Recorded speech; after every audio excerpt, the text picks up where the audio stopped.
Hi everyone, this is Monica Agrawal, lecturer in commerce from GGSS Hisar.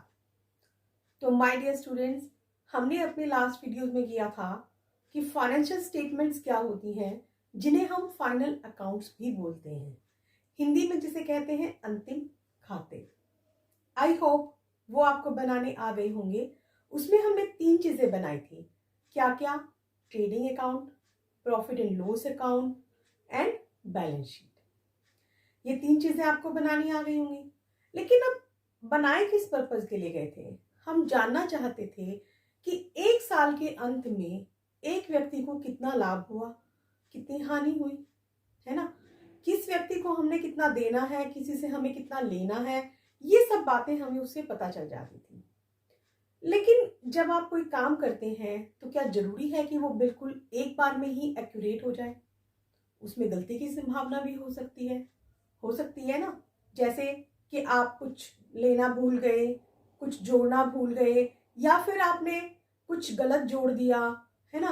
तो ये चीजें जो आपकी होती हैं, इनसे क्या है कि अकाउंट हमारे सही नहीं बन पाएंगे।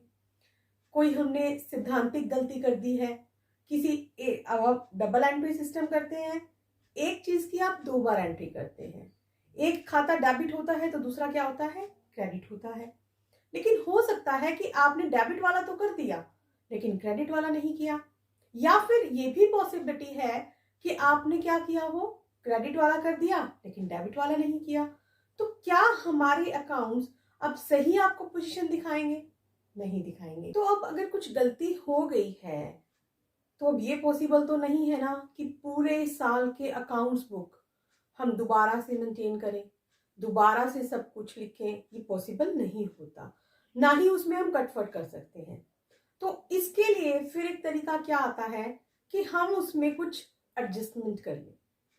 ठीक है, तो हम उसमें कुछ ऐसी एंट्री करते हैं कि जिसका लेखा करना भूल गए उसकी हमने लेखा कर लिया, जिसकी जो साइड भूल गए उसका उस तरीके से हमने लेखांकन कर लिया।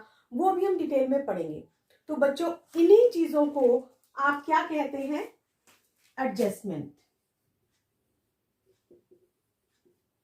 और अगर जो हमने एडजस्टमेंट से रिलेटेड एंट्रीज करेंगे तो वो हमारी क्या हो गई? एडजस्टमेंट एंट्रीज हो जाती है। ठीक है ना। तो आज के चैप्टर में हम क्या पढ़ने वाले हैं? आज चैप्टर का नाम जैसा कि आप देख रहे हैं, that is financial statements with adjustment. कि जो चीजें हमारी रह गई हैं, गलती हो गई है, कोई भी चीज है जिससे हमें सही लाभ आने का पता लगाना है हमें, तो हम अपनी क्या कर रहे हैं? आज एडजस्टमेंट एंट्रीज हम देखेंगे कि हम फाइनल अकाउंट्स बनाएंगे और उस वक्त हम अपनी एडजस्टमेंट एंट्रीज करेंगे। साथ ही साथ हम देखेंगे कि उन चीजों को कहाँ पे किस तरीके से ट्रीटमेंट किया जाएगा कि जिससे हमारे अकाउंट्स भी सही तरीके से शो हो जाए, हमारा जो एक्चुअल प्रॉफिट और लॉस है वही हमारे पास आए, हमारी फाइनेंशियल पोजीशन का हमें सही से पता चले। ठीक है, और गलती भी हमारी क्या हो जाए? ठीक हो जाए। और हमें अकाउंट्स में भी दोबारा से कोई कटफट नहीं करनी पड़ी, बल्कि एक्स्ट्रा एक आधी हमें एंट्री ही करनी पड़ रही है, तो हमारी कोई भी कटफट नहीं हो रही है।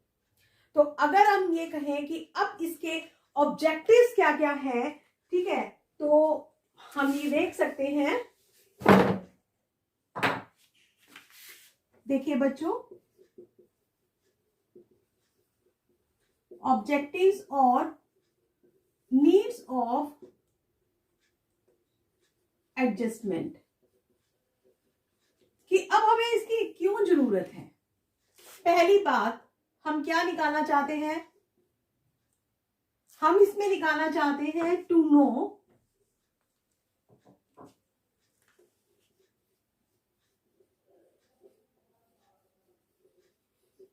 एक्चुअल प्रॉफिट और लॉस। हम ये जानना चाहते हैं कि हमारा एक्चुअल में कितना लाभ है और कितनी हमारी हानि है। दूसरी चीज आप क्या देखना चाहते हैं? यहां पे हम ये पता लगाना चाहते हैं एक्चुअल फाइनेंशियल पोजीशन के बारे में। बच्चों, आप देखना चाहते हैं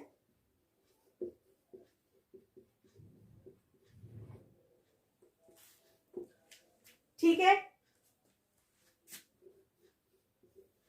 टू करेक्ट द एरर। कोई भी अगर गलती हो गई है तो हम उसको भी करेक्ट करना चाहते हैं। To record omitted items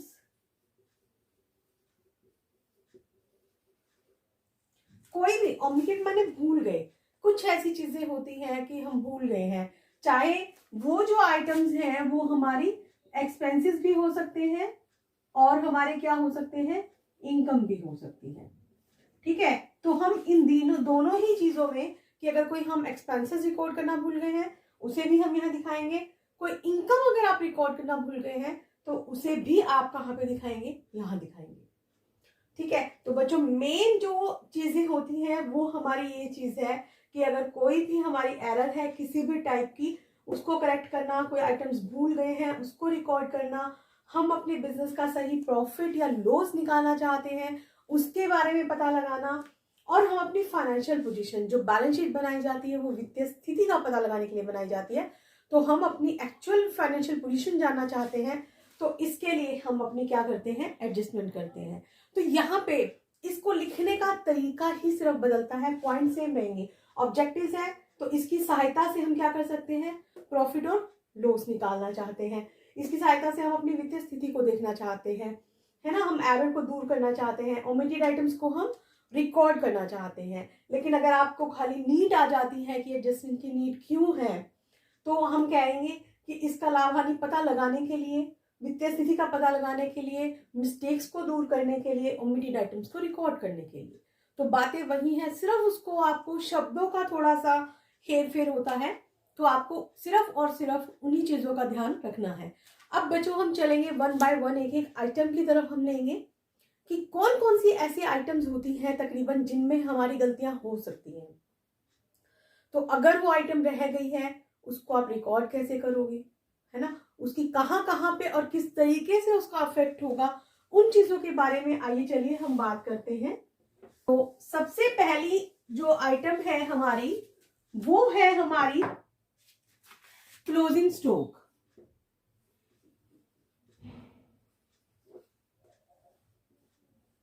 closing stock, closing stock अब हमारा क्या है, जिसे आप कह सकते हैं कि अंतिम रहत्या, जो साल के एंड में हमारे पास स्टॉक बच जाता है वो हमारा क्या है, अंतिम रहत्या है ना, स्टॉक है। अब अगर वो करना भूल गए, हम उसको एंट्री करना भूल गए, तो अब हम क्या करेंगे, उसको दिखाना तो पड़ेगा।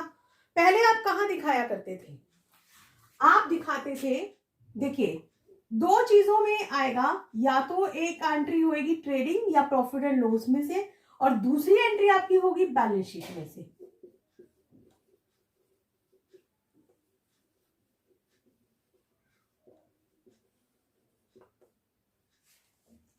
ठीक है, तो अब यहां पे ये कहां पे आ जाएगा क्लोजिंग स्टॉक, ट्रेडिंग अकाउंट के क्रेडिट साइड में, credit side of trading account.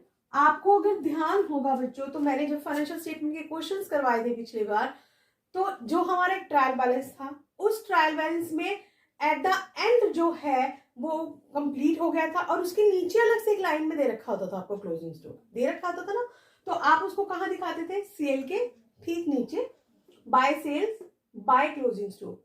फिर आप एक जगह और एंट्री करते थे, उसकी कहां करते थे आप उसकी एंट्री,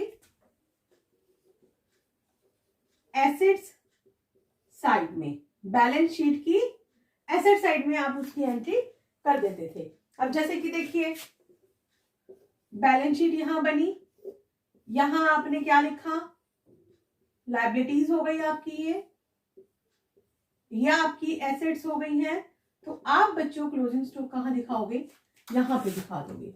इसी तरह से अगर आपका ट्रेडिंग अकाउंट है तो ट्रेडिंग अकाउंट में आप कहां पे दिखा दोगे इसको,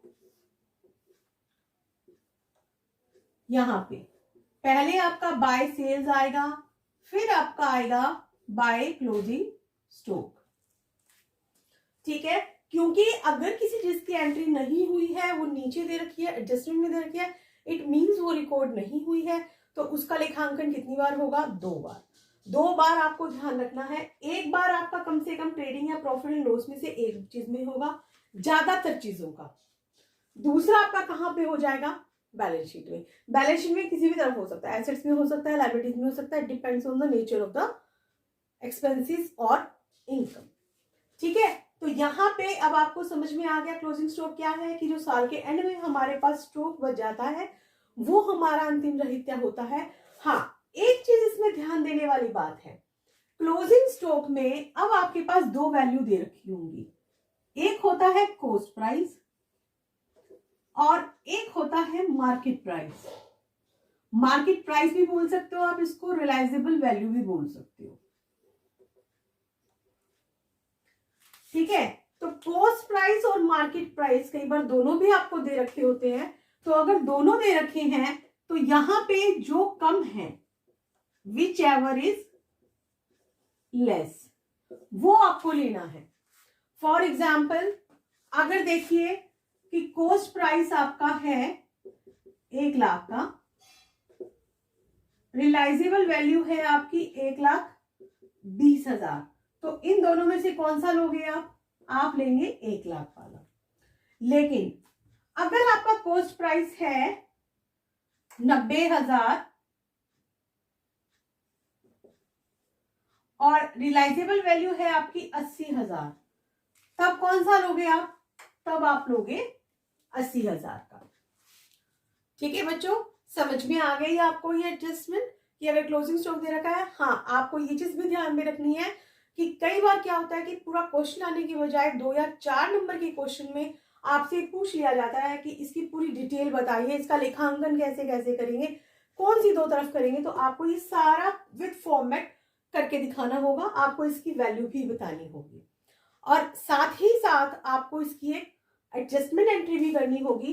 तो एडजस्टमेंट एंट्री क्या बनेगी, क्योंकि आप ट्रेडिंग अकाउंट की क्रेडिट साइड में इसको दिखा रहे हैं, तो आप क्या एंट्री करोगे यहाँ पे, closing stock account debit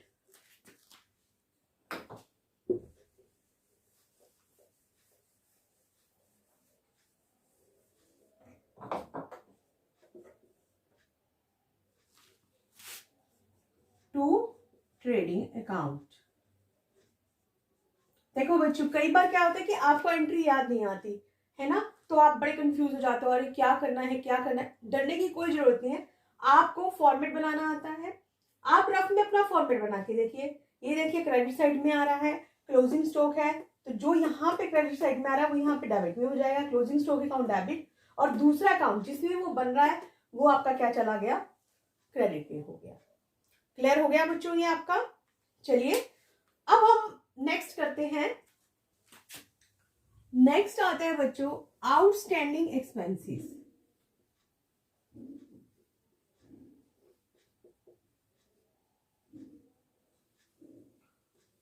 outstanding expenses को आप हिंदी में क्या कहते हैं, अदत्त व्यय। एक किस्म से हम ऐसे कह सकते हैं इसको, expenses due but not paid, कि जो खर्चा हमारा ड्यू तो हो चुका है लेकिन अभी तक हमने दिया नहीं है, तो वो हमारा क्या है, आउटस्टैंडिंग। एक किस्म से आप कह सकते हैं कि बकाया। ठीक है, तो अब इसका होता क्या है, जैसे मान लीजिए कि हमने कोई दुकान किराए पे ले रखी है, अब उस दुकान का किराया हमें देना है। दुकान का किराया आप देते हैं 10,000 रुपए पर मंथ। ठीक है, हर महीने आपको देना है। अब क्या चल रहा है, मान लीजिए कि अब आपका साल जो खत्म होता है वो मार्च में खत्म हो जाता है, 31 मार्च को खत्म होता है ना, 31 मार्च तक आपने उसका किराया नहीं दिया, तो अब एक महीने का अगर आपने मार्च का किराया ही नहीं दिया, अब अप्रैल आ गया, आपको अकाउंट्स बनाने, तो ये 10,000 रुपए आपके क्या हो जाएंगे, आउटस्टैंडिंग। ठीक है, तो O/S ये शॉर्ट फॉर्म यूज हो जाती है आउटस्टैंडिंग एक्सपेंसेस के लिए, इसको आपने ध्यान में रखना है। तो अदद खर्चा ऐसा खर्चा जो ड्यू हो चुका है लेकिन आपने उसको पेमेंट नहीं किया है, तो वो हमारा क्या कहलाता है, आउटस्टैंडिंग एक्सपेंसेस। अब देखिए ये आएगा कहां पे, जैसा मैंने आपको बताया था कि ट्रेडिंग या फिर P&L में से, इन दोनों में से एक चीज में, और दूसरा आपका आएगा ये बैलेंस शीट में से। यही बताया था ना मैंने आपको, तो ये दोनों में से है आपके पास बैलेंस शीट में से, तो आप इसको करेंगे क्या बच्चों, ट्रेडिंग अकाउंट में जो भी रिलेटेड खर्चा है, ठीक है, रिलेटेड एक्सपेंसेस में आप क्या कर देंगे, उसको ऐड कर देंगे। लाइक अगर आपके पास वेजेस दे रखी हैं और नीचे आपके पास दे रखी है आउटस्टैंडिंग वेजेस, तो आपने क्या करना है, फिर ये ट्रेडिंग में ऐड करना है। वेजेस में आप क्या कर दोगे, आउटस्टैंडिंग वेजेस ऐड कर दोगे। सैलरीज दे रखी हैं, अब सैलरीज कहां पे आती है, सैलरीज आती है हमारी प्रॉफिट एंड लॉस में, तो फिर आप यहां पे क्या कर दोगे, ऐड आउटस्टैंडिंग सैलरीज कर दोगे। देखिए मैं बना के दिखाती हूं आपको। ट्रेडिंग अकाउंट आपने बना लिया। अब यहां पे मान लीजिए कि वेजेस दे रखा है आपको और आउटस्टैंडिंग भी है, तो वेजेस है आपके पास 5,000 की, ऐड आपके पास आउटस्टैंडिंग है 500 रुपए का, तो टोटल कितना हो गया, 5,500 रुपए का। इसी तरह से अगर आपके पास यहाँ पे ये अकाउंट तो बंद हो गया, फिर आपके पास सैलरीज दे रखा है या रेंट रेट्स एंड टैक्सेस दे रखा है। रेंट है फॉर एग्जांपल 10,000 का, आपके पास आउटस्टैंडिंग रेंट भी है 1,000 का, तो आप इसमें ऐड कर दोगे 11,000 का हो जाएगा। मीन्स जो भी खर्चा है उसी संबंधित खर्चे में आप उसको क्या कर दोगे, ऐड कर दोगे। एक बार तो ऐड हो गया, किसी भी चीज में हो गया, चाहे वो ट्रेडिंग में या फिर वो प्रॉफिट एंड लॉस अकाउंट में। दूसरी तरफ आप क्या दिखाएंगे उसको, शॉन इन लायबिलिटी साइड। अब आपने इसको यहां पे लायबिलिटी साइड में दिखाना है। ये आपकी बन गई लायबिलिटीज, ये आपकी है एसेट्स। तो यहां पे आप इसको दिखाएंगे आउटस्टैंडिंग, मान लीजिए वेजेस है तो आउटस्टैंडिंग वेजेस आप 500 की दिखा दोगे, आउटस्टैंडिंग सैलरीज है तो यहाँ पे आप कितने की दिखा दोगे, 1,000 की दिखा दोगे। ये 1,000 वाली आपने यहां दिखा दी। क्लियर हो गया बच्चों। और अब अगर हमें इसकी एंट्री के लिए बोला जाए, एंट्री भी तो करनी पड़ेगी ना, तो एंट्री करने के लिए आपने क्या करना है, जो भी एक्सपेंसेस है, expenses account debit to outstanding expenses account. अब जैसे कि देखिए कि अगर एक्सपेंसेस में वेजेस होता तो wages account debit to outstanding wages, salaries होता तो salaries account debit to outstanding salaries, rent है तो rent account debit to outstanding rent account. Clear हो गया बच्चों आपको यहाँ पे कि आउटस्टैंडिंग एक्सपेंसेस होते क्या है। सॉरी, पेपर में मैंने आपको बताया कि आजकल 2 नंबर में 4 नंबर में बहुत बार क्वेश्चन आता है, ठीक है। तो उसके लिए आपके लिए बहुत इंपॉर्टेंट चीजें हैं कि होता क्या है, इसको आप ट्रीट कैसे करते हैं, इसकी एंट्री कैसे बनाते हैं। और अगर बाय चांस ये एक जगह दे रखा है, सिर्फ आपको ट्रायल बैलेंस में ही दे रखा है, तो वो ट्रेडिंग और पीएनएल में नहीं आएगा, वो सिर्फ और सिर्फ कहाँ आएगा, बैलेंस शीट में आएगा, अगर वन साइड है, ठीक है। अगर दोनों साइड उसका नहीं है, नीचे एडजस्टमेंट में दे रखा है, तो फिर आप उसकी ऐसे एंट्री करोगे। क्लियर हो गया बच्चों। चलिए अब हमारा नेक्स्ट आ जाता है, ये तो था। अब एक चीज और ध्यान रखनी है कि ये हमारा कौन सा अकाउंट था, पर्सनल, क्योंकि पर्टिकुलर रिलेटेड है कि कितने लोगों की आपने खर्चे वो नहीं दिए हैं, ये एक व्यक्तिगत खाता है। तो यहाँ पे आपको ये चीज पता होनी चाहिए, कई बार 1 नंबर के क्वेश्चन में भी आपसे पूछ लिया जाता है। इसी तरह से आपके आते हैं प्रीपेड एक्सपेंसेस।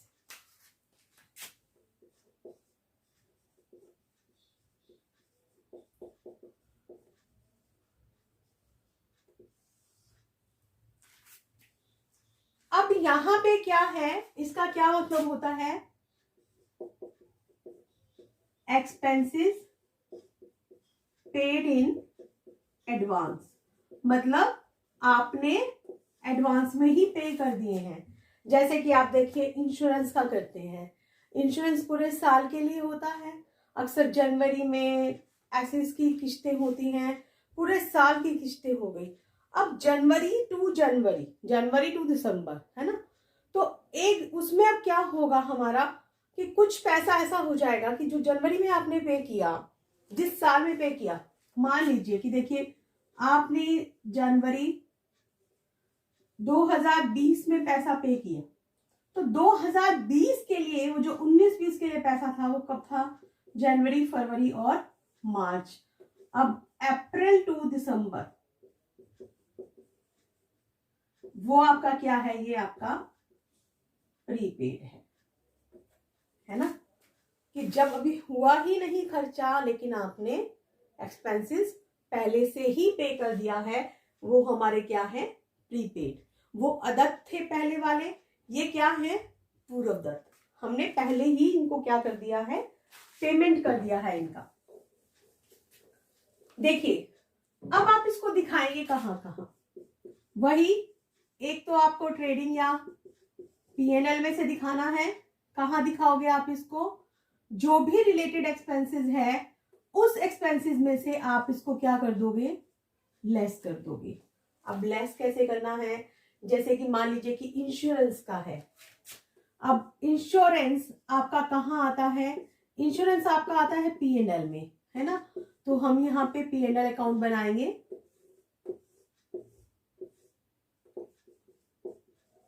टू इंश्योरेंस 11,000 रुपए आपने पेमेंट कर रखी है। अब अगर आपका प्रीपेड 1 महीने का है तो आप यहां से 1,000 रुपए लेस कर देंगे, बाकी कितना बच जाएगा, 10,000 रुपए। ठीक है, एक बार तो आपका उसी खर्चे के साथ साथ आ गया है। दूसरा आपका कहाँ आएगा, ये दूसरा आपका आएगा बच्चों ये बैलेंस शीट में। बैलेंस शीट की कहां पे आएगा, ये एसेट साइड में।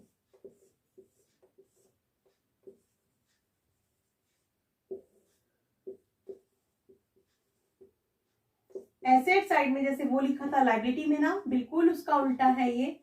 तो यहां पे आप 1,000 रुपए क्या कर दोगे, दिखा दो। समझ आ गया, आउटस्टैंडिंग का याद हो जाएगा तो प्रीपेड उससे बिल्कुल उल्टा है। उसकी एंट्री क्या थी, expenses account debit to outstanding expenses. अब क्योंकि ये उससे उल्टा है तो उल्टे में एंट्री हमारी क्या हो जाएगी, prepaid expenses account debit to expenses account. अब यहां पे अगर इंश्योरेंस है तो prepaid insurance account debit to insurance, rent है तो prepaid rent account debit to rent account. मतलब वही चीज आपकी उस हिसाब से चलती चली जाएगी। और इसमें भी फिर वही चीज आ जाएगी कि अगर ये एंट्री एक तरफ आपको दे रखी है, मींस ट्रायल बैलेंस में दे रखा है, एडजस्टमेंट में नहीं है, तो आप सिर्फ और सिर्फ कहाँ दिखाएंगे, आप बैलेंस शीट में दिखाओगे। फिर आप ट्रेडिंग और प्रॉफिट एंड लॉस अकाउंट में नहीं दिखाओगे। आपको ये चीज यहाँ पे ध्यान रखना। अगली एडजस्टमेंट बच्चों हमारी आती है डेप्रिसिएशन की। डेप्रिसिएशन माने हास, क्योंकि आप एसेट को लगातार यूज करते रहते हैं, तो यूज किसी भी चीज को करते हैं तो उसकी वैल्यू में कमी आ जाती है। आपने फॉर एग्जाम्पल कोई गाड़ी ली 5 लाख की, क्या 1 साल के बाद उसका वही प्राइस रह जाएगा, नहीं ना। क्यों नहीं रहेगा, क्योंकि आपने उसको यूज कर लिया है लगातार। आपके पास भी हो गई तो उसमें कुछ टूट फूट हो गई, कुछ रिपेयर हो गई, तो उससे उसकी वैल्यू में कमी आ जाती है। वो क्या कहलाता है, हमारा डेप्रिसिएशन कहलाता है। तो इसको आप कहाँ दिखाते हैं, एक बार debit side of profit and loss account. जो भी प्रॉफिट एंड लॉस अकाउंट है उसकी डेबिट साइड में दिखाओगे। दूसरी तरफ आप उसको बैलेंस शीट में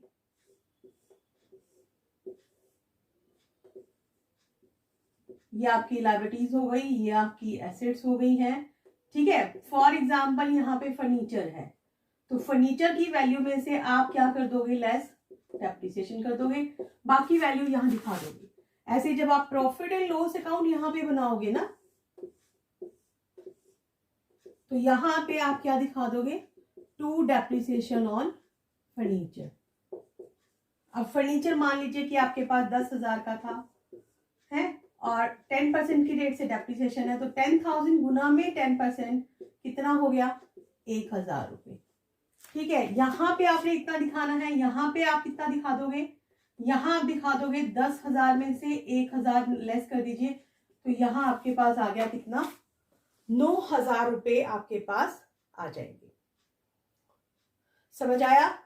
और इसकी एंट्री आप क्या करोगे, क्योंकि प्रॉफिट एंड लॉस अकाउंट में ये शो किया गया है, तो आप इसको दिखाएंगे, यहां पर आप इसकी एंट्री दिखाएंगे, डेप्रिसिएशन अकाउंट डेबिट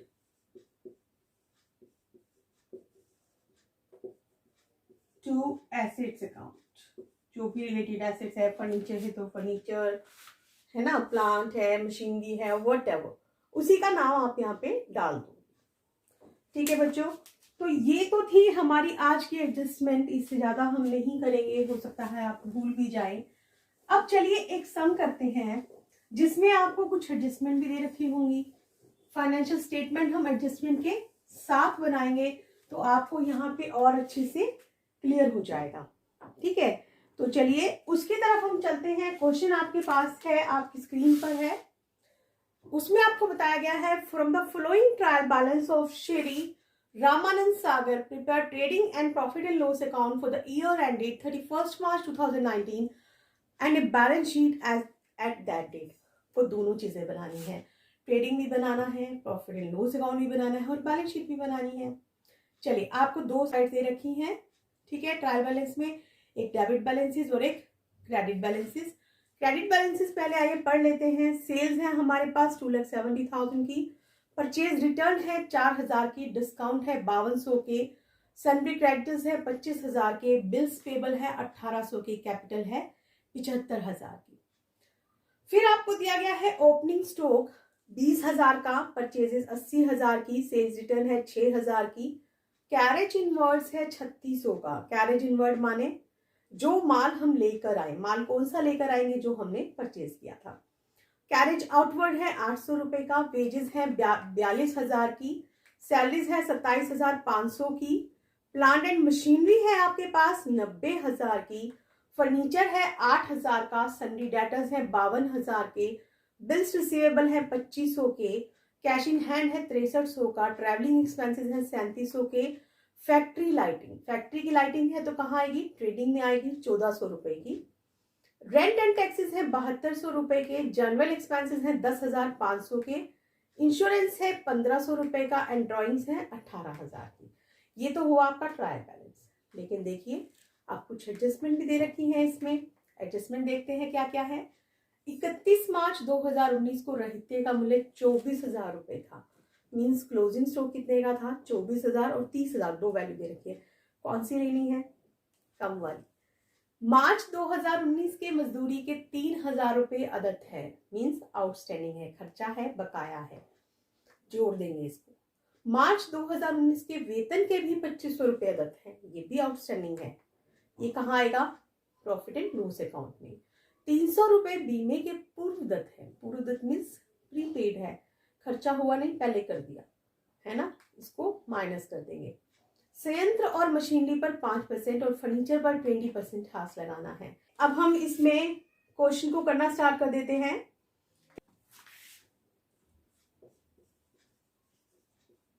ये देखिए, trading and profit and loss account for the year ending March 31, 2019।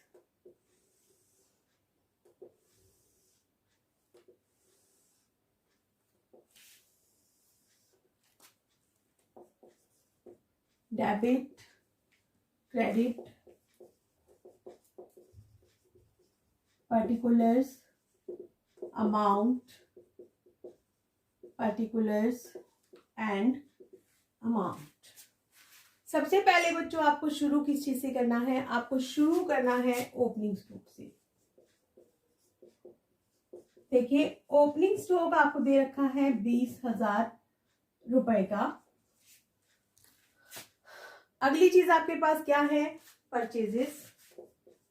Purchases आपके पास दे रखी हैं 80,000 रुपए की, लेकिन देखिए क्रेडिट साइड में आपको परचेज रिटर्न भी दे रखा है। परचेज रिटर्न आपके पास कितना है, 4,000 का है, तो ये आप लेस कर दीजिए, यहां पे आ गया 76,000 रुपए। ठीक है, अब आपके पास क्या चीज है, इधर सेल्स की तरफ चल लेते हैं।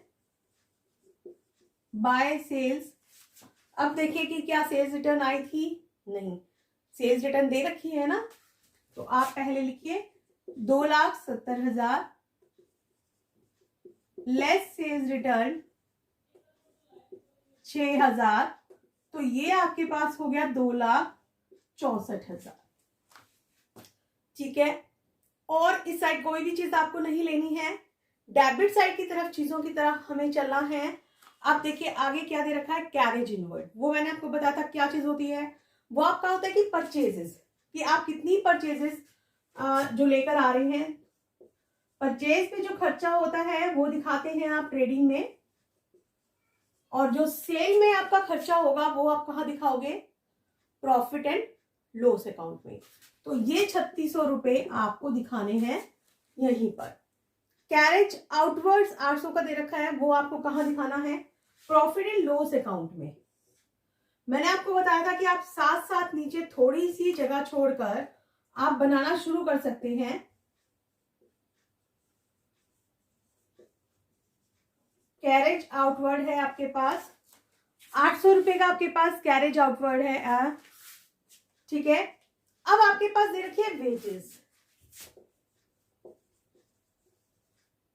वेजेस है बच्चों आपके पास 42,000 की, लेकिन अगर आपको ध्यान हो तो मैंने आपको दिखाया था कि आउटस्टैंडिंग वेजेस भी है आपके पास, क्वेश्चन में नीचे नीचे तक दे रखी है ना आपको, है ना।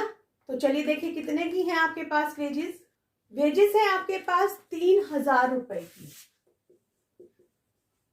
तो 42 और 3 कितने हो गए, 45,000। और सैलरीज के भी आपको 2500 रुपए दे रखे हैं, लेकिन अभी हमें ऊपर चलना पड़ेगा कि हमारे पास सैलरी वगैरह कितनी है, तभी हम देख पाएंगे ना इसको। तो देखिए जो सैलरीज है आपके पास, क्योंकि सैलरीज आपकी आएंगी यहाँ पर प्रॉफिट एंड लॉस अकाउंट में आती हैं 27,500 की, एड आउटस्टैंडिंग है 2500 रुपए का, तो ये हो गया आपके पास 30,000 का। और कोई चीज है आपके पास, plant machinery furniture Sanvi debtors, ये सब चीजें उसी की हैं। हाँ, एक खर्चा हमें और दे रखा है, फैक्ट्री लाइटिंग है हमारे पास। फैक्ट्री लाइटिंग अब हमारे पास कितने की है, 1400 रुपए की।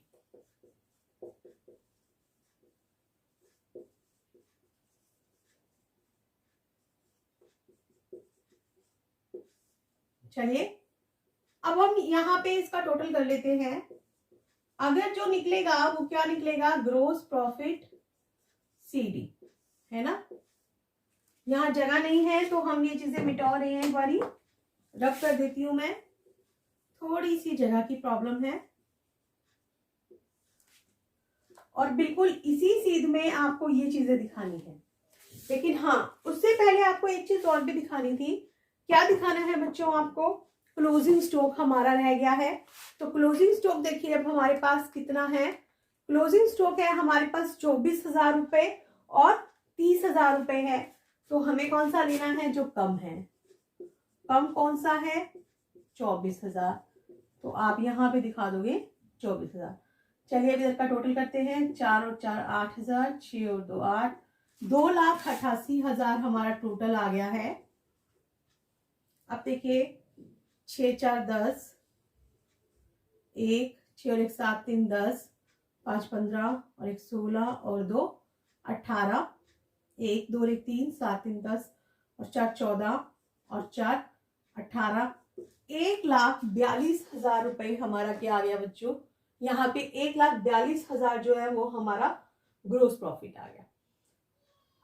अब इस ग्रोस प्रॉफिट को आपने किधर लेके आओगे, आप लेके आओगे बाय जीपी बीडी कितने का, 1,42,000 रुपए का। अब जगह नहीं है ना, तो ये एक किस्म से मैं रब कर रही हूँ, फिर आप इसी में हम ऊपर की तरफ चलते हैं ताकि हमारे पास जगह अच्छे से हो जाए। आपने अपनी नोटबुक में वही नीचे ही करना है ये। जब आप एक एक चीज लेकर चलेंगे ना अच्छे से, तो आपकी गलती की संभावना भी नहीं होगी।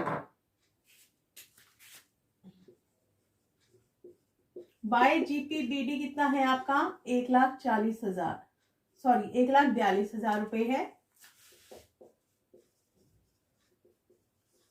2 कैरेज आउटवर्ड है हमारे पास 800 रुपए का। 2 सैलरीज है हमारे पास 27,500 रुपए की, जिसमें आपको आउटस्टैंडिंग भी ऐड करनी है 2,500 रुपए की।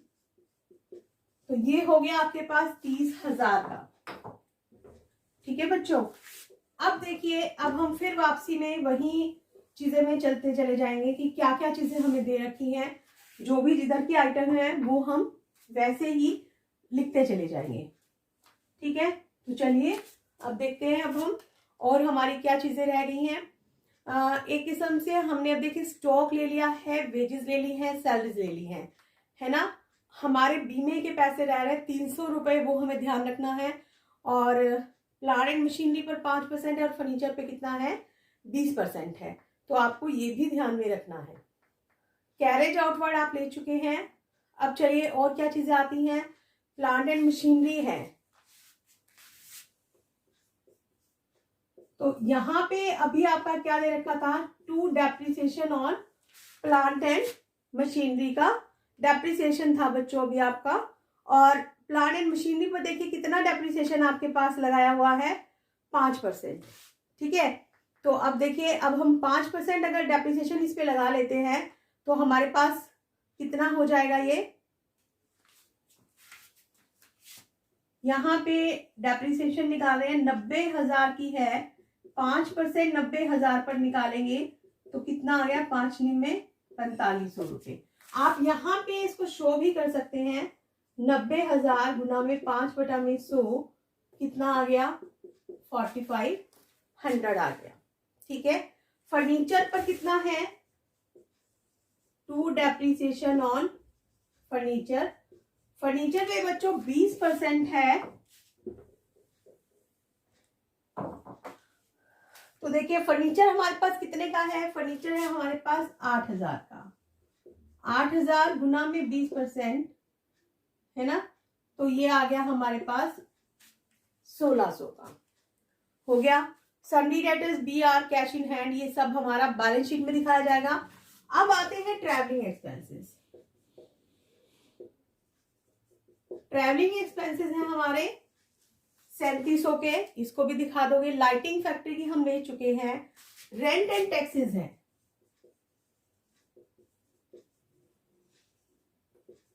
7200 रुपए के, वो भी हमें खर्चा ही है हमारा, यही दिखाना पड़ेगा। फिर हमारे हैं जनरल एक्सपेंसेस। जनरल एक्सपेंसेस हमारे कितने के हैं, 10,500 के।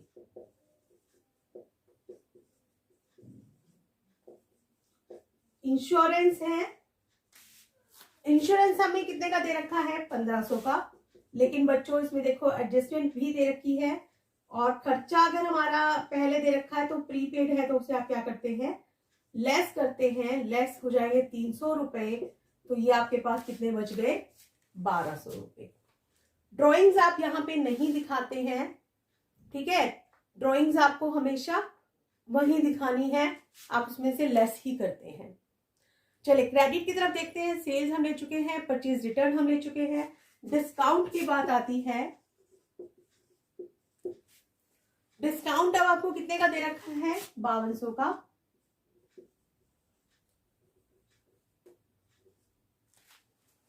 ठीक है, सन्डी क्रेडिटर्स, BP एंड कैपिटल, इनमें से आपको एक बार कुछ भी नहीं लेना है। तो चलिए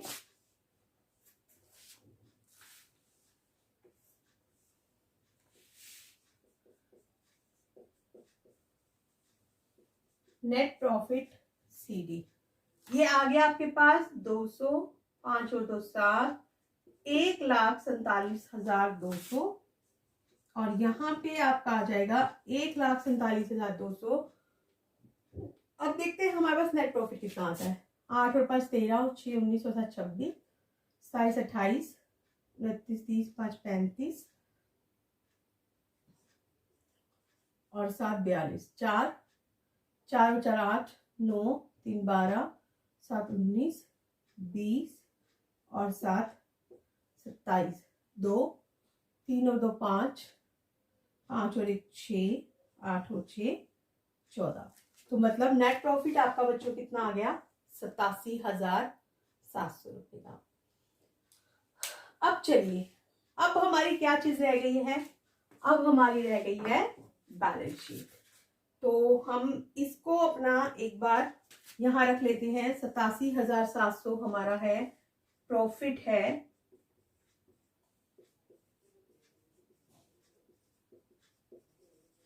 balance sheet as eight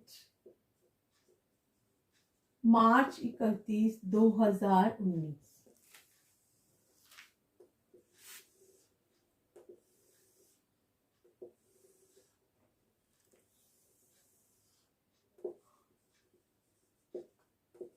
assets amount, liabilities amount. ठीक है, अब चलिए, अब हम इसमें से एक एक करके अपनी चीजें लिखने शुरू कर देंगे।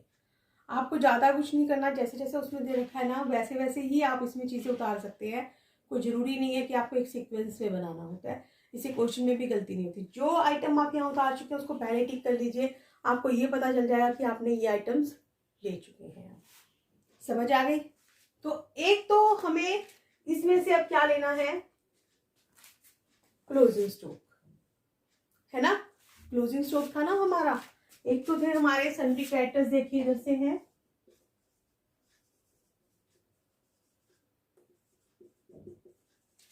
25,000 के हमारे सन्ड्री क्रेडिटर्स है। बीपी है हमारे बिल्स पेबल,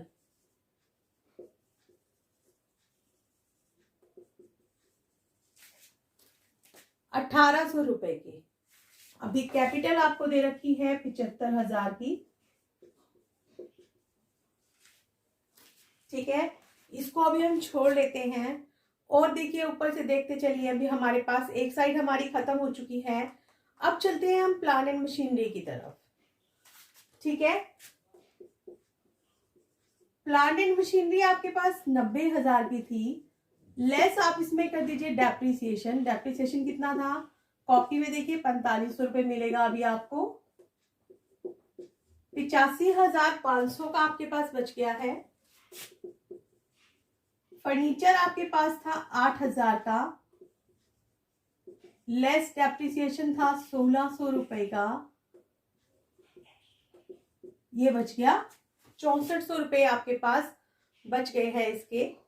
सन्ड्री डेटर्स हैं आपके पास 52,000 के, वो भी आप लिख लीजिए। बिल्स रिसीवेबल हैं आपके पास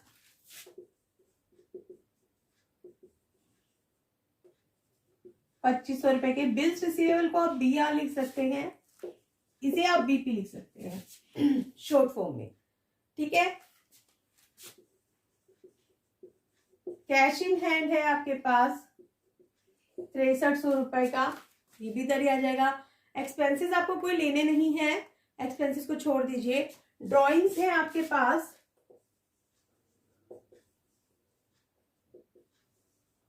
18,000 की ड्राइंग्स इसमें से लेस हो जाएंगी। 15 में से 8 गए 7, 6 में से गया 5, 57,000 की हमारे पास ये बच गई है। चलिए, अब हमें क्या करना है, अब हमें लेने हैं अपनी एडजस्टमेंट। क्लोजिंग स्टॉक था, है ना। क्लोजिंग स्टॉक अब आप लेंगे, कितने का लिया था हमने, 24,000 का हो गया। आपके पास आउटस्टैंडिंग वेजेस भी थी, कितनी थी, 3,000 की। फिर आपके पास आउटस्टैंडिंग सैलरीज थी 2,500 की। इधर आपके पास प्रीपेड इंश्योरेंस आ जाएगा 300 रुपए का। ठीक है, डेप्रिसिएशन आप ऑलरेडी लेस कर चुके हैं। हाँ, एक चीज रह गई है, कैपिटल में प्रॉफिट ऐड करना रह गया है। प्रॉफिट बच्चों देखो हमारे पास दे रखा था 87,700 का, तो ये देखिए ये आ जाएगा 700, 7 और 7 14, 8 5 13 और 1 14, 1,44,700 रुपए का आपके पास आ जाएगा।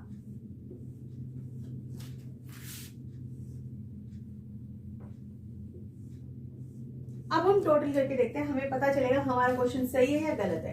5 और 4 9, 5 14 और 3 17 और 3 20, 2 5 और 2 7 और 6 13, 14 15 16 17 और 6 23 और 4 27, 2 8 और 2 10 और 5 15 16 17, 1,77,000 इधर का टोटल आ गया हमारा। अब चलिए इस तरफ और चलते हैं। 8 और 5 13 और 7 20, 2, 5 और 2 7 और 1 8, 3 11, 12, 13 और 4 17, 1, 2 और 1 3, 4 और 3 7, 1,70,000। मैंने आपको बताया था आप क्वेश्चन करोगे तो आपका साइड बाय साइड चेक हो जाएगा। अगर बैलेंस शीट की साइड दोनों मिल गई हैं, it means your question is right. आपने कहीं कोई गलती नहीं की है, लेकिन अगर दोनों साइड्स नहीं मिली तो इसका मतलब कहीं ना कहीं आपने कुछ गलती जरूर की है, तो आपको ये ध्यान रखना है। तो आई होप बच्चों आपको समझ में आ गया होगा। तो आज के लिए हम इतना, दैट्स ऑल।